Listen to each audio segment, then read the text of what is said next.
dimensiones.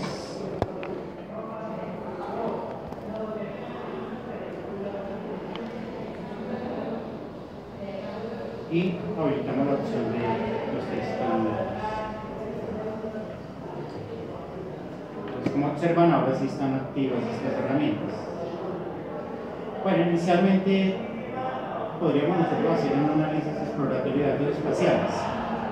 Esa es la primera opción que está allí disponible en el menú, asociado a esa herramienta de análisis estadístico. A la derecha vemos que tenemos opciones para histograma, normal ggplot, mapas de Voronoi. Esto más adelante, a medida que tengamos algo de tiempo, lo explicaré. Análisis de tendencia, la nube del semivariograma o covariograma.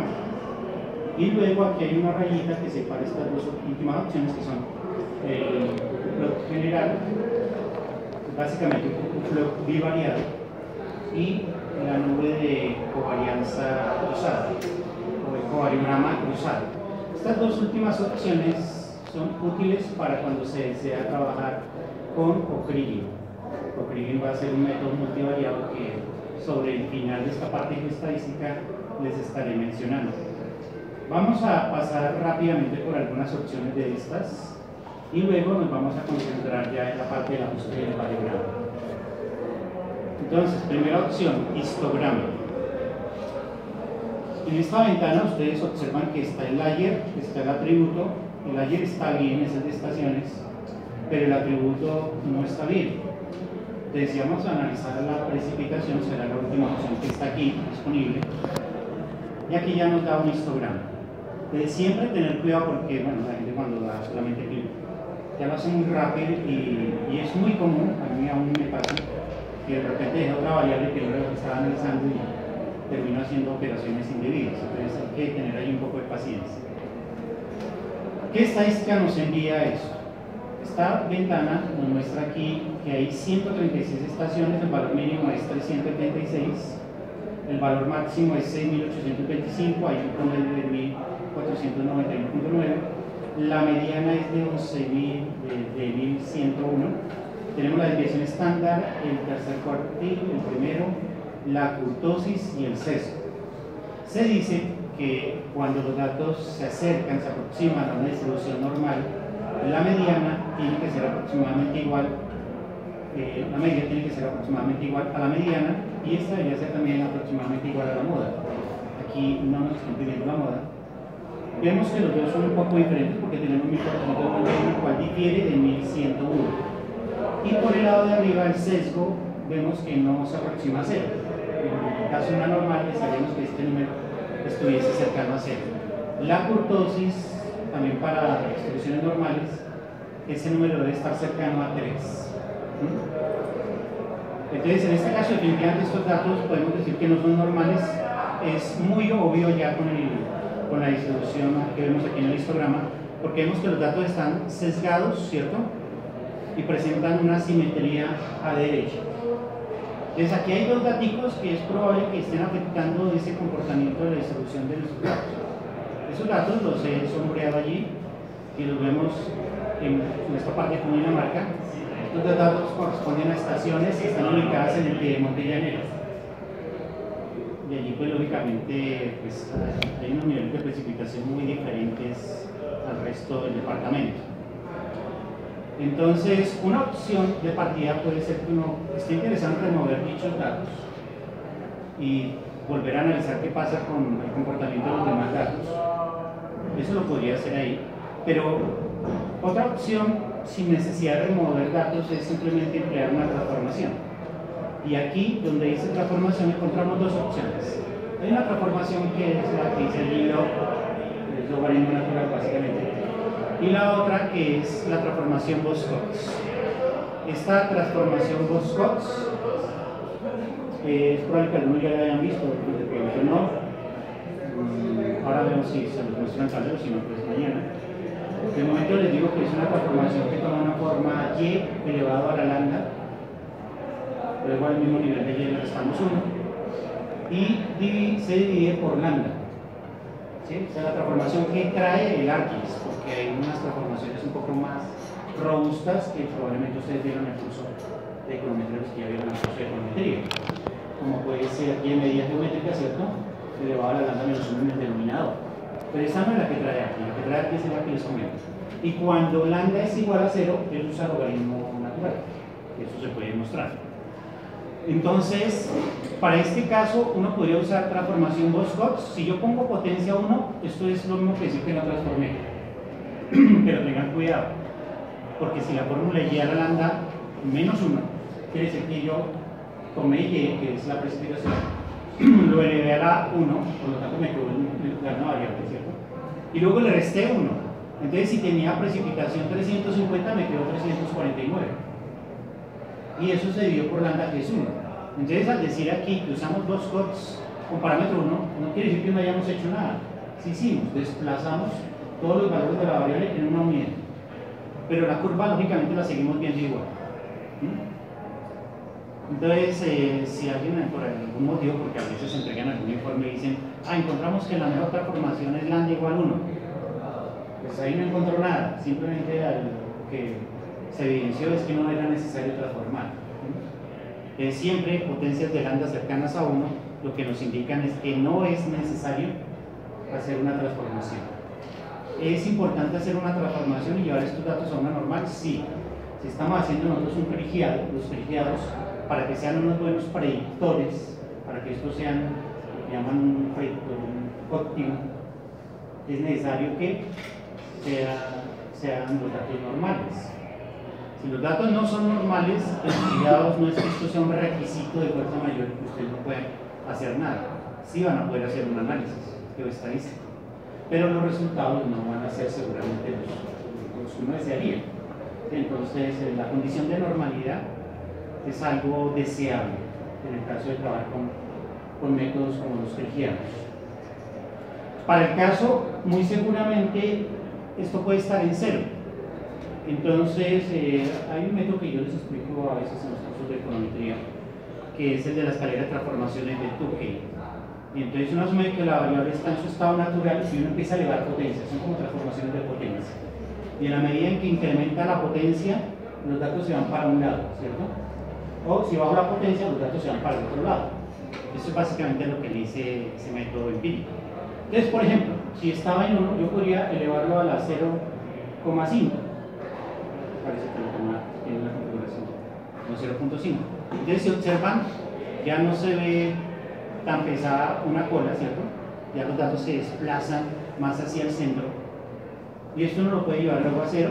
Miren que este 0 es idéntico a cuando usamos aquí el logaritmo. ¿Sí? Visualmente se ve lo mismo. De hecho, es el sobra, porque si uno ya sabe que hace Bosch-Cox, le pone 0 y no hay que hacer nada más. Si queremos seguir bajando, le podemos poner un negativo, 0,5 por ejemplo. Si sigo bajando, menos 1. ¿Bien? Y se puede ir para el otro lado. Eso es lo que uno empieza a hacer con las potencias. ¿Y qué debe buscar? Pues debe buscar simetría. Y esto es muy probable que esté de pronto en 0,5, qué sé yo. Aquí, ¿qué observamos? Que la media está en 1,94 y si aproximamos a 2 decimales, la mediana, también estaría en 1,94. Sesgo en 0 y la kurtosis está mucho más cerca de 3. ¿Cierto? Está en 2,6. Quiere decir que esto muy seguramente está mucho más cerca de ser normal. Pero, como digo, ArcGIS en ese sentido aquí la herramienta le ayuda al usuario a seleccionar la variable de interés. Después miren que pasa lo mismo hace un momento, aquí hay dos datos que se salen de ese comportamiento ideal, que son estos, los del Piedemonte y Llanero.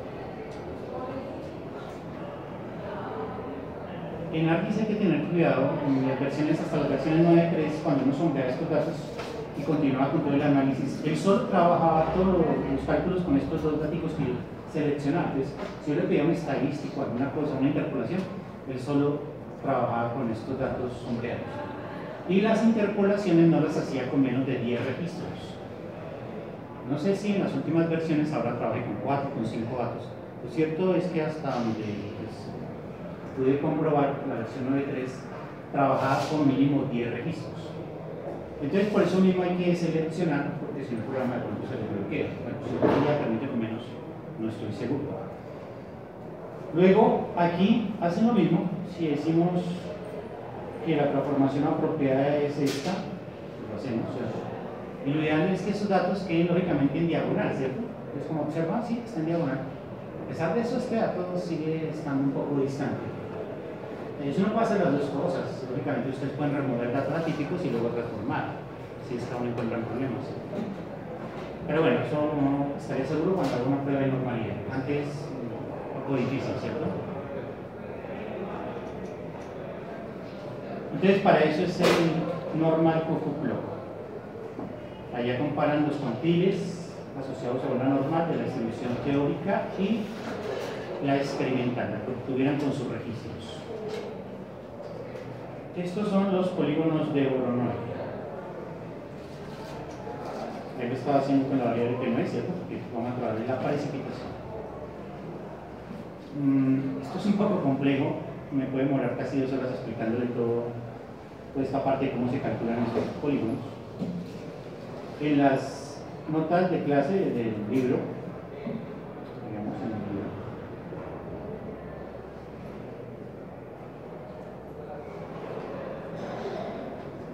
se explica algo de esto, de cómo se construyen estos polígonos de Voronoi. De allá van a encontrar algo de cómo construir los polígonos de Voronoi. Así por encima, ¿qué les puedo decir? Básicamente, si uno tiene estos dos puntos, ustedes encuentran un punto equidistante a estos dos. Uno puede trazar una línea recta y luego encuentra el punto equidistante. Eso mismo lo puede hacer con cada uno de los puntos que están en su vecindario y va trazando unas perpendiculares. Y luego la intersección de dichas perpendiculares le genera lo que se llama este polígono de Voronoi. Uno lo llama también teselaciones de Voronoi, lo llaman también polígonos de Thyssen, y hay métodos de interpolación de áreas asociados a estas áreas de los polígonos de Voronoi. Eso está explicado en el libro. En el libro se explica cómo se debe hacer eso, e inclusive hizo unas funciones para programar toda esa parte de la interpolación con polígonos de Voronoi, con áreas. Eso, si lo corren en sus casas, tengan paciencia, porque dependiendo del equipo se puede demorar 40, 50, una hora, hora y media. Eso se demora corriendo ese código. Fue complejo, no fue una tarea sencilla. Y las intersecciones, pues lógicamente toman su tiempo allá en R. Entonces, esto viene con varios estadísticos. ¿Qué estadístico encontramos allí? El estadístico simple, que está asociado básicamente al valor de la variable. Entonces, si aquí la precipitación fue 380, pues por ese valor ahí, ¿sí? Él hace unos intervalos de clase, entonces de acuerdo al valor más bajo con respecto al valor más alto, él va determinando aquí unos cortes. Uno tiene varias opciones para los cortes. Una opción podría ser encontrar el rango, que es el valor más alto menos el valor más bajo, ¿cierto? Y luego dividir por el número de intervalos de clase que se desea. En este caso, si yo tengo 6.825 y le resto 376, puede ser que obtenga aproximadamente unos 6.400 y pico, ¿cierto? Y eso tendría que después dividirlo en 5, y entonces me estaría dando, ¿cuánto? Como 1.000 y pico por cada intervalo de clase, ¿cierto? Pero miren que aquí no está el corte en 1.500. Entonces, ese es un método para generar intervalos de clase. Otro método es hacerlo por cuantiles. Entonces yo voy contando, ¿cierto? O se llaman quintiles en general. Entonces cuento un porcentaje de información y cuando completo el 20% de la información, corto él. Y sigo mirando los datos ordenados, donde se corta el otro 20%, el 60%, el 80%, hasta que llego al 100%. Y estos son esos cortes. Entonces estos cortes están de acuerdo al porcentaje de información. En R luego vamos a ver, sobre todo en la parte de datos de área, cómo dar esas opciones, bien sea por los quintiles o simplemente tomando los cortes naturales de la variable.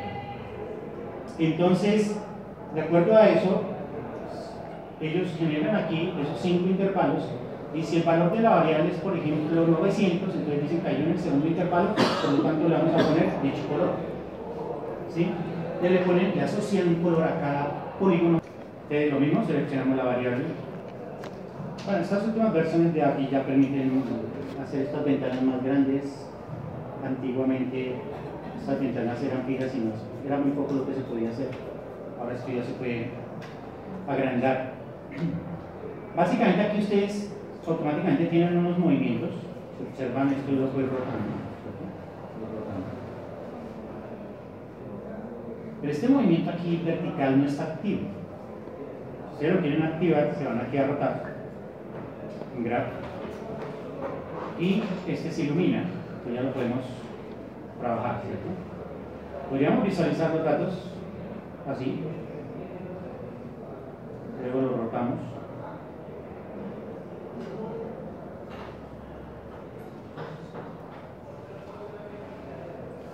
Y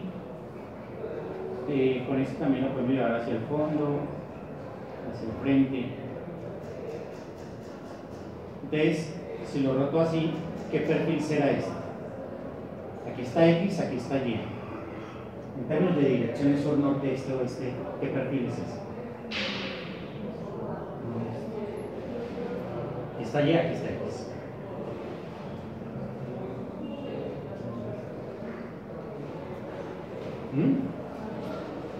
¿Cómo? ¿Este oeste?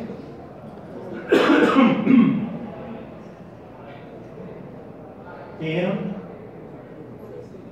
¿Este oeste? ¿No? Algunos no se ubican espacialmente. Ustedes que son los duros de la parte espacial. Catastrales.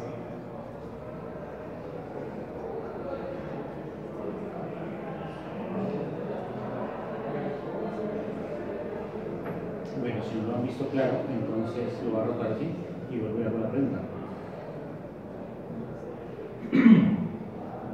Lo mismo, ¿no? ¿Tendencia en qué dirección? ¿Sur, norte, este, oeste?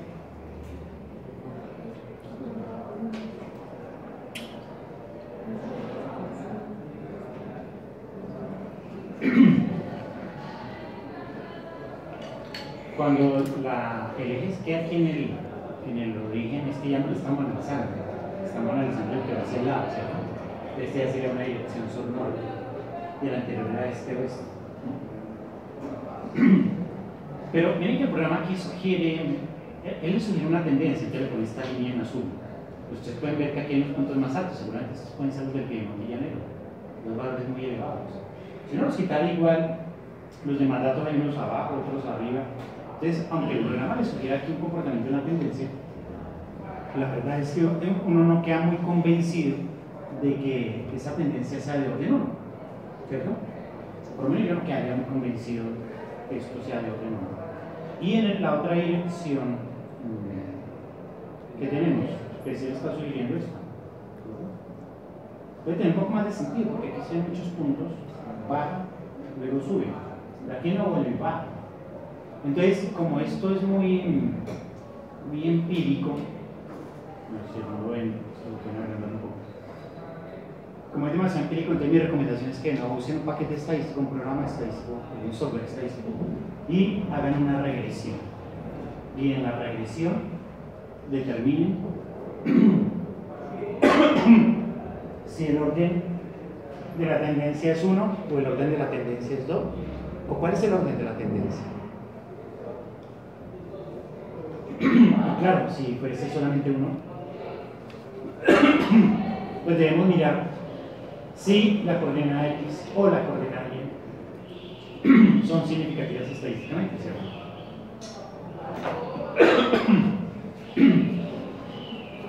Entonces, al parecer aquí es un evento aleatorio en ambas direcciones. Parece que sí hay algún comportamiento. En este, por ejemplo, podría ser de orden 2 y en el otro podría ser de orden 1. Entonces, lo mejor es hacer el modelo de regresión.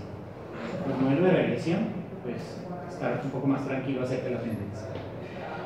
Si hay tendencia, una vez ustedes modelen la tendencia, tendrán que salvar los residuos y a los residuos construirle un variograma o un covariograma.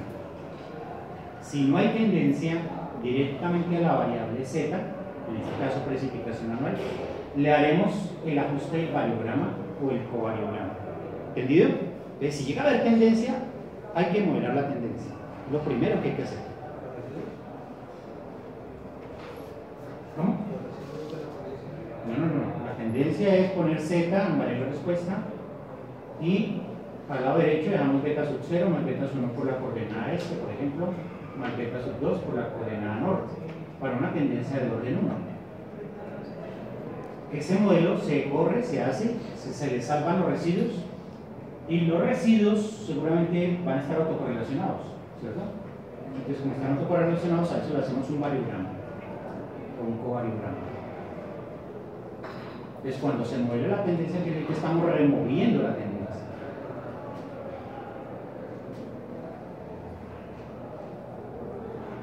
Básicamente, los programas tienen las opciones de remover o modelar. Quiere decir que uno puede dar instrucciones para que el programa internamente lo modele. Pero cuando uno ya hizo el ajuste de la regresión y sacó los residuos, pues es como si lo hubiese removido. ¿Qué otra opción hay aquí? El variograma, la nube del variograma. Esta herramienta me parece un poco inútil, pero ahí está.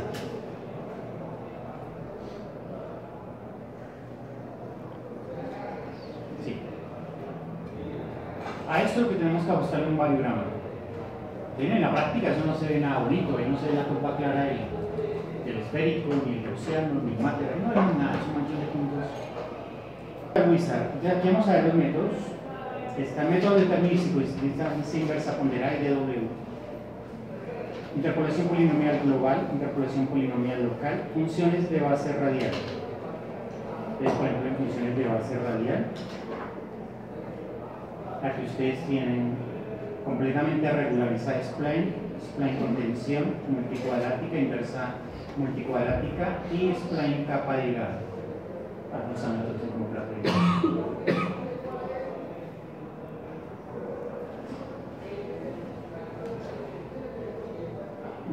¿Cuál usan mucho, sobre todo en modelos digitales de la Asia? Y de W. Son los métodos posiblemente más usados. Luego aquí está interpolación por áreas. Esto es nuevo, esto aparece casi en las versiones 9.3, 9.4, sí, después de la 9.3 aparece.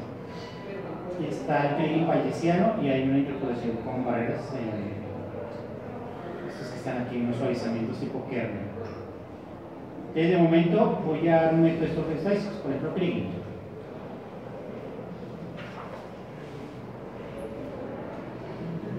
Quieren seleccionar la variable que desean ustedes analizar. Miren que da posibilidades para analizar una base de datos 2, 3 y 4. Cuando uno hace solamente un kriging, cuando se hace un kriging, solo trabajamos con una variable. La variable se predice a sí misma. Pero cuando trabajamos un co-kriging, uno podría usar una variable primaria y 3 covariables. Estas serían 3 covariables. En R no hay esa limitación, que uno podría trabajar 5 o 6, pero en la práctica es poco frecuente que la gente use tantas variables. Ver un co-kriging es algo extraño. Entonces le decimos que analice esa variable. Aquí le da información acerca del método, qué hace el método. Y luego aquí vamos a encontrar kriging ordinario, simple, universal, indicador, probabilístico, disyuntivo. Algunos de estos métodos le van a generar 4 superficies en la respuesta, como puede ser predicción, cuantiles, probabilidades y desviaciones estándar.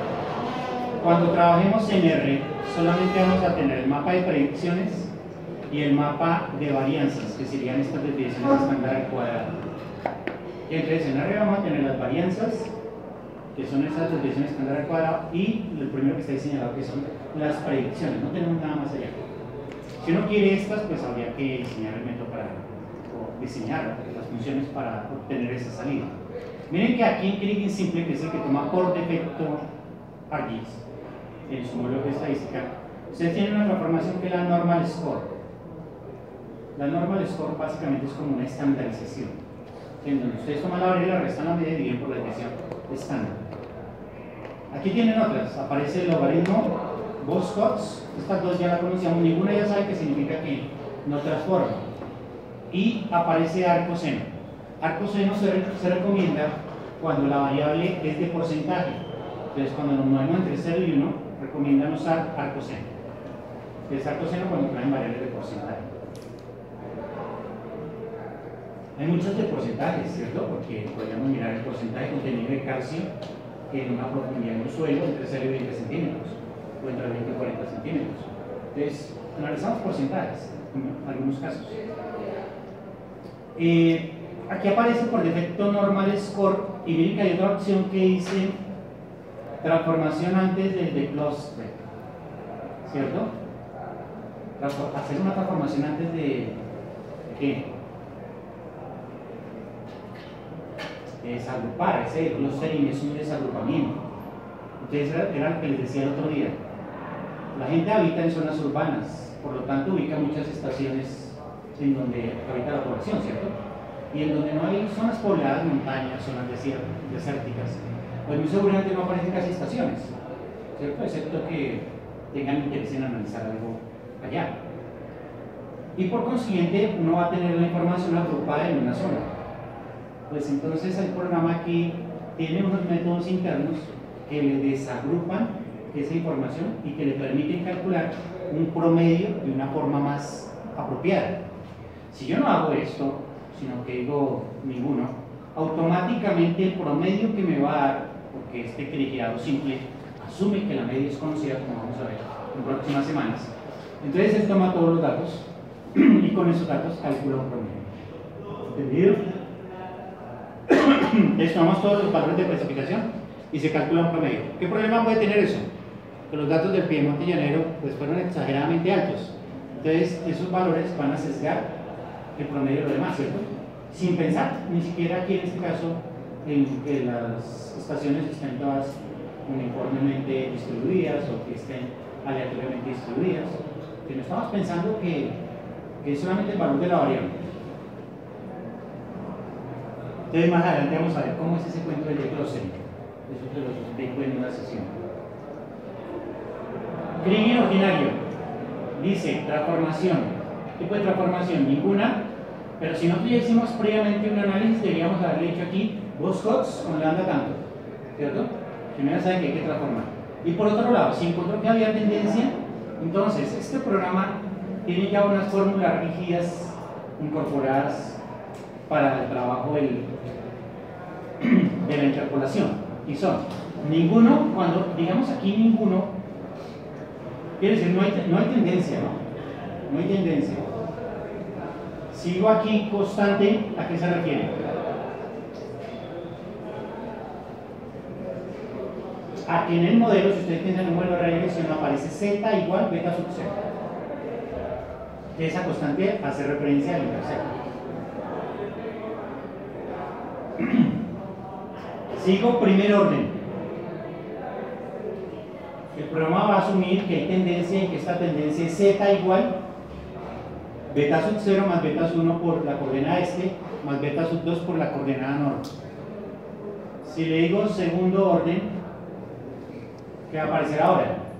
Más otro beta sub 3, la coordenada este al cuadrado, ¿cierto? Más un beta sub 4, la coordenada norte al cuadrado más un beta sub 5, la coordenada este por la coordenada norte. Aparecen otros tres términos. Y si le decimos aquí un tercer orden, ahora van a aparecer términos como por ejemplo algún beta por la coordenada este por la coordenada norte al cuadrado, más otro término que hace la coordenada este al cuadrado por la coordenada norte, más otro que hace la coordenada este al cubo, ¿cierto? Otro beta por la coordenada este al cubo, más otro término que hace por la coordenada norte al cubo. Aparecen otros 4 términos. Esto implica que si yo tomo un primer orden, necesito por lo menos 3 observaciones, sin hacer inferencia estadística. Pero bueno, esto lo veremos en más detalle próximamente. Si es de tercer orden, necesitaremos conocer por lo menos obtener 10 observaciones. Entonces, si ustedes no tienen 10 puntos en el espacio, no va a hacer ninguna interpolación. Y van a quedar unas zonas con parches allá en blanco. No vamos a tener ninguna predicción en esas zonas. Entonces, no voy a asumir aquí nada, solo les voy a mostrar cómo funciona el programa, pero ustedes ya saben que previamente uno debería considerar tendencia y transformación en caso de que los datos no sean normales. Siguiente, ahora sí aparece el variograma. Este de aquí, esta salida, eso que vemos en la ventana, esto Esto sí es útil, no como el anterior. Antiguamente la medida era rígida, esto no se podía maximizar. Miren, el que toma ahora por defecto, después de la versión 9.3, es el modelo estable. Antes aparecía el esférico. ¿Y ahí qué modelos tienen? Tenemos circular, esférico, tetraesférico, pentaesférico, exponencial, gaussiano, racional cuadrático, efecto agujero, KBC, JBC. Hay muchos modelos. En ahora tenemos otros adicionales. Con el estable el otro día trabajamos, ¿se acuerdan?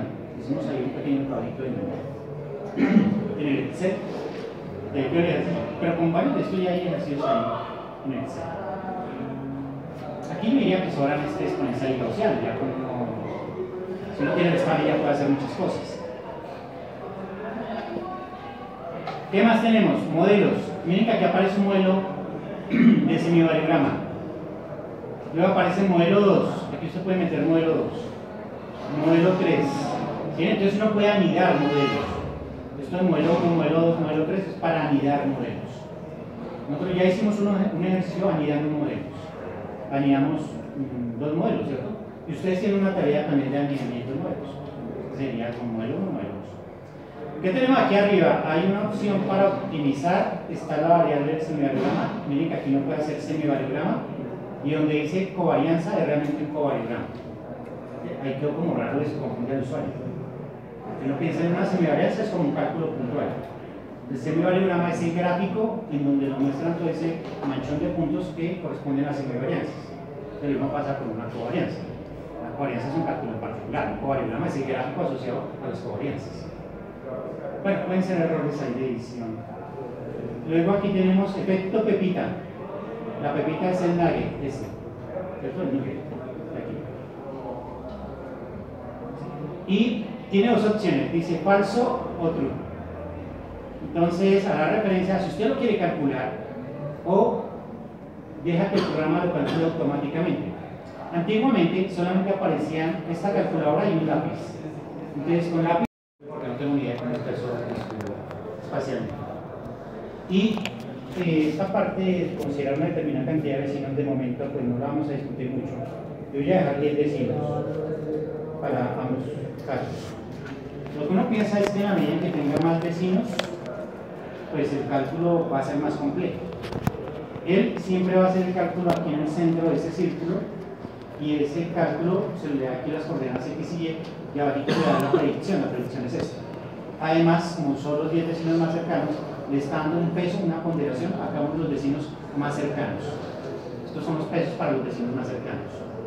Normalmente los más cercanos pues tienen un peso más alto, los más distantes tienen un peso más bajo. Kriging tiene una característica que veremos también en próximas sesiones, y es que cuando yo genero la predicción de un punto que se observó, la predicción corresponde exactamente al valor que yo me di en ese punto.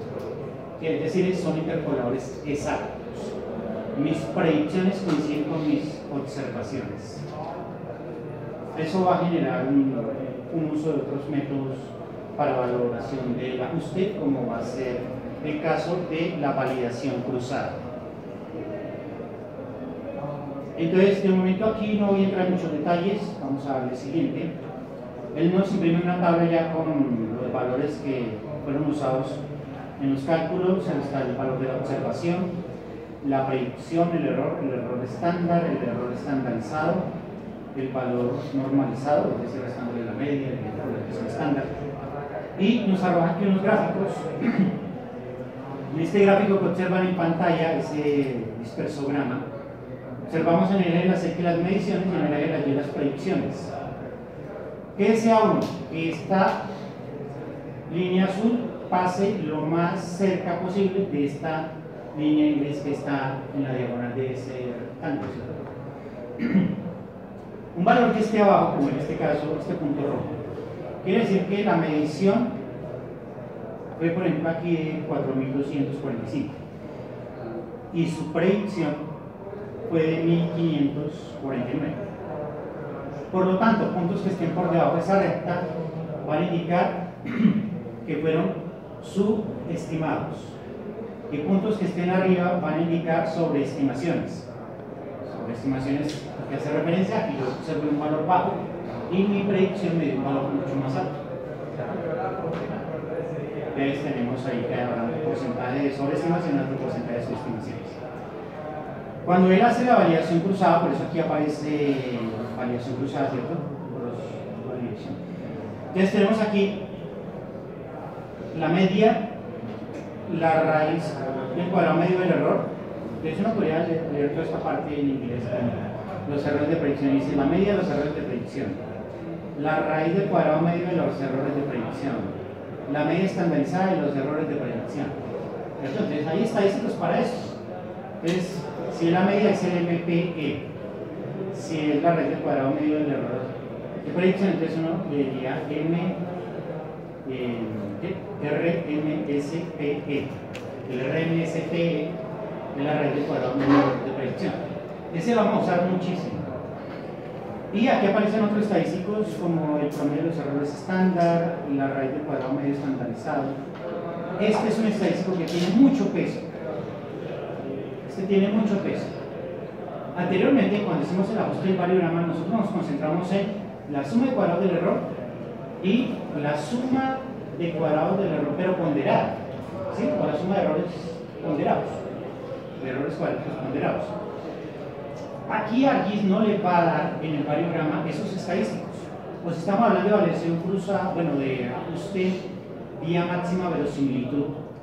Para un ajuste de un variograma, uno podría hablar de una IC, criterio de información de Akaique, o el criterio de información bayesiana, o el logaritmo de la verosimilitud. Pero esos estadísticos no los da ArcGIS. Es así, es una ruta. Pero esa ruta me la dio porque yo ya había corrido esta línea, ¿sí? Entonces, con G,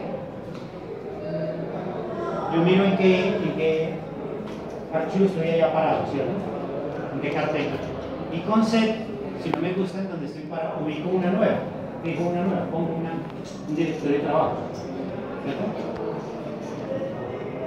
Hay una base de datos que ya está en formato R, que se llama Aquifer. Ese archivo está ya completo. Si ustedes buscan Aquifer, van a encontrar este que se llama PRAT1, van a encontrar otro que se llama Aquifer, entonces van a encontrar ahí todo completo. Entonces, si lo tienen allá, usted lo puede correr.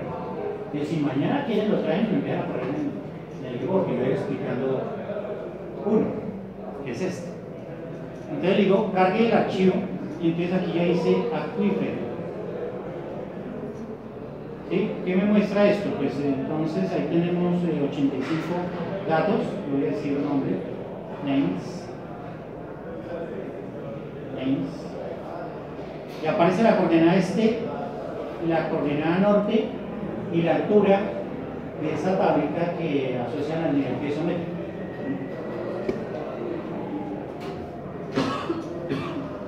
Aquí se puede hacer gráfico de esto.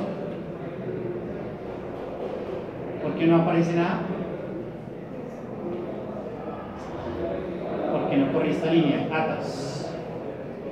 Cuando yo doy ATAS, quiere decir que ya puedo ingresar a los nombres de las variables que están dentro de la tabla o dentro de una matriz, bueno, el archivo que tenga dentro, ¿cierto?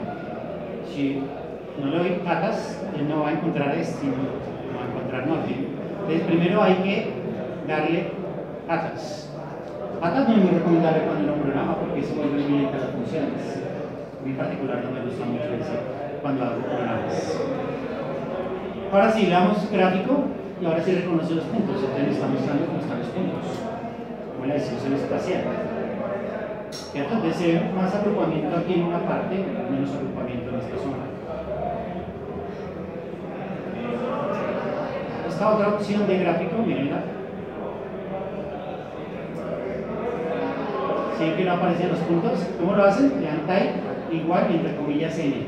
Es decir, ni nada, no pone, quite los puntos, no los imprima. Y yo luego le puedo decir, imprima el texto y lo doy un tamaño. Entonces ahora me da la altura y el peso métrico en cada punto. El lío con R es que aquí, cuando hay muchos valores en una sola zona, los superpone. Entonces habría que diseñar una función para que superponga esto. Es un poco más complejo. Hay una librería, que es la librería Starterplot 3D, para manejar algunas cosas tridimensionales. Entonces hay una función que se llama Scatterplot 3D y esto me hace un cubo con la información un poco parecida a lo que viéramos en ArcGIS, donde uno podría girar eso. Aquí claramente se ve que hay una tendencia, ¿cierto? Miren, hay tendencia. Después, si ya no quiero usar los nombres de estas variables, entonces le doy detas. Hay librerías que generan conflicto, caso gstat y sqstat. Entonces, cuando ustedes están usando una función de una librería y esta tenga conflicto con otra, también tendrán que usar este detas. Más adelante vamos a ver cómo hacerlo. Descargo la librería GeoR. Esta librería GeoR fue diseñada por Peter Diggle y por Ribeiro de Brasil. Tiene una opción y es, podemos convertir los datos espaciales con as.geodata. Entonces vamos a convertirla en una geodatabase. Antes ya lo habíamos hecho directamente desde ArcGIS. Claro, ya ustedes también podrían ingresar la tabla de datos y convertirla en una geodatabase. Pero ya estaba hecho, no fue necesario.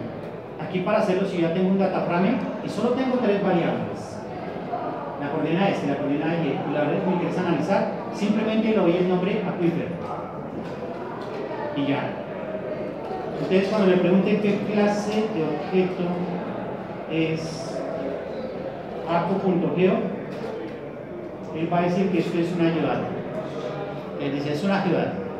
Importantísimo porque hay funciones que trabajan solamente con la geodata. Caso, plot.geodata. Ya le decimos plot.geodata y él grafica esto. De la distribución espacial de los puntos, unos perfiles, esta es la variable que se analiza la altura, ¿cierto? La coordenada Y, entonces tenemos la variación sur-norte, tenemos la variación este-oeste. Y en ambos es claro que hay tendencia, hay tendencias. Y luego el histograma, una función de densidad. Aquí podemos observar que estos datos al parecer no es muy claro que sean normales, pero como tenemos pocas barras es muy difícil sacar alguna conclusión. Construcción del variograma, estimador clásico. El clásico casi siempre el que está por defecto. Quiere decir que aquí hay una opción donde uno podría decir coma y escribir estimador igual, y entonces si ustedes escriben classic, es clásico, que es el que toma por defecto. ¿Cuál es el clásico?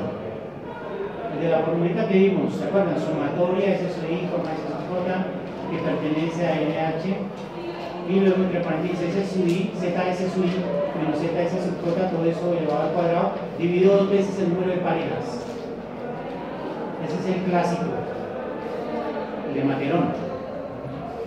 ¿Cuál es el robusto? El de la tareita, que va con valor absoluto, ¿cierto? Raíz cuadrada y todo eso elevado a la 4, ¿se acuerdan? Entonces, este es con vario G. Si estamos hablando desde GeoR, hay que usar vario G.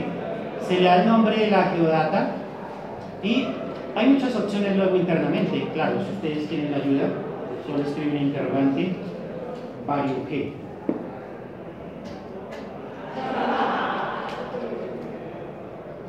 Entonces, ya esto depende de cómo lo tengan configurado. Aquí miren, geodata, si tienen en alguna parte de las coordenadas, las coordenadas, la red que están interesados en analizar. El vector de distancia, la tendencia, miren que esta tendencia constante. Asume que no hay tendencia, pero si quieren, aquí pueden poner de primera orden, segunda orden, tercera orden. Entonces, ¿cómo saben qué opciones hay? Pues buscan tendencia y aquí dice, miren, usted quiere saber cómo cambiar esto. Por defecto está en constante, pero si no, de clic allá en tendencia y allá le van a dar más información. Miren, 1ST es primer orden y aquí le dan claridad de cuál es la fórmula que usted está tomando en cuenta. Si es de segundo orden, debe ser también la fórmula de segundo orden. Y en general, aquí hay unas opciones para las fórmulas. Miren que le explican que cuando usted quiera una de segundo orden, tiene que poner esta ahí y entre paréntesis la coordenada al cuadrado. Si usted no pone esta ahí, él no va a reconocer el término cuadrado. Entonces es importantísimo que uno ubique esa ahí. Bueno, en el libro hay ejemplos de esto y ahí está el código para que usted lo corra, es muy amigable. Después, tipo estimador, lo que les decía hace un momento, classical para modelo clásico, modulus para el robusto, el de Cressy-Hawkins. Entonces, cuando quieran cambiar a ser robusto, escriben modulus. Luego, el efecto pepita, aquí está el nugget.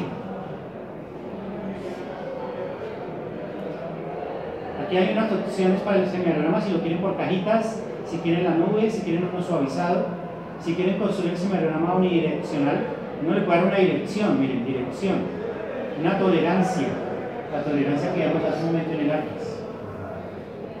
Y ahí hay unas opciones para si lo están ingresando en radianes o grados. Entonces, aquí está muy sencillo. Yo construyo mi variograma, es unidireccional, y luego le digo que lo grafique. Y aparece eso. Si observan previamente, nosotros vimos que esta base de datos tenía tendencia.